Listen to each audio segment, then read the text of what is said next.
Tragada foi a morte pela vitória. Onde está, ó morte, a tua vitória? Onde está, ó morte, o teu aguilhão? Nós temos que lidar com a morte todos os dias. A morte tem tornado-se as manchetes de jornais.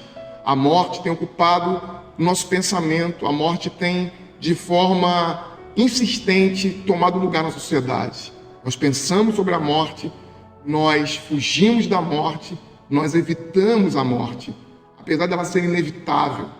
Nós temos que lidar com a morte todos os dias, em um período de crise, em um período de tanta frustração para a humanidade como tem sido esse, em que nós não temos o controle de absolutamente nada.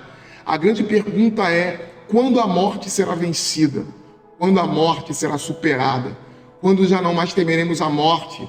Quando não mais teremos que olhar para ela como um inimigo, como um adversário? A resposta é: a morte já foi vencida. O salário do pecado é a morte. Todos nós estamos sujeitos a ela, porque por causa do pecado todos nós nos tornamos vítimas da morte.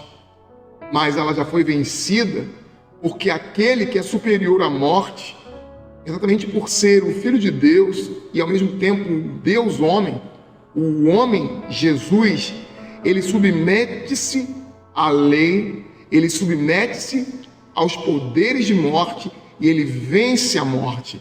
Por que ele venceu a morte? Porque o nosso pecado gerou em Deus uma ira infinita, absoluta, uma ira que só poderia ser aplacada pela morte de um justo, e todos nós, por natureza, somos injustos.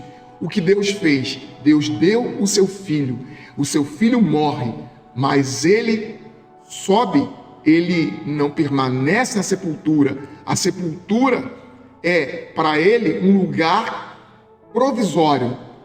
Na sexta-feira e no sábado, Jesus está morto, mas no domingo pela manhã, ele levanta-se dos mortos, ele vence a morte, porque ele é maior do que a morte. Ressurreição é vencer a morte. Ressurreição é saber que Deus é maior do que a morte, de que a morte não pode mais ser o nosso adversário, de que ela foi vencida, de que nós não precisamos temê-la mais. Aliás, nós não precisamos mais temer ao pecado, temer ao diabo e temer a morte, porque aquele que é Senhor da vida nos deu a garantia de que a vida eterna estará sempre à nossa disposição, de que nós com ele vencemos a morte.